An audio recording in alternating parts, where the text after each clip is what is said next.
আলাইকুম। 4 শ্রেণীর মানুষ যারা জান্নাতে যাবেন। রাসূল সাল্লাল্লাহু আলাইহি সাল্লাম বলেন যে নারী তার স্বামীর প্রতি তার সমস্ত ভালোবাসা ঢেলে দেয় এবং যে এমন অবস্থায় মারা যায় যে তার স্বামী তার প্রতি সন্তুষ্ট থাকে, তাকে জান্নাতে যেতে বাধা দেওয়ার মতো কেউ নেই। দ্বিতীয় শ্রেণী, যার সন্তান বেশি এবং তার উপার্জন যদিও কম হয়, কিন্তু সে কখনো তার সন্তানদের পেটে হারামের টুকরা ঢুকতে দেয়নি।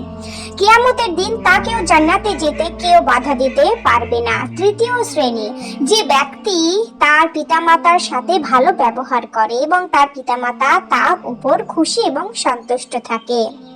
চতুর্থ শ্রেণী, যে ব্যক্তি এমন ভাবে তওবা করে পুনরায় পাপ কাজের দিকে ফিরে যাওয়া তার কাছে এমনটাই কঠিন যতটা কোনো পশুর দুধ বের হওয়ার পরে তা পুনরায় স্তনে ফেরত দেওয়া। এই শ্রেণীর ব্যক্তিরা জান্নাতে যাবেন। সুবহানাল্লাহ।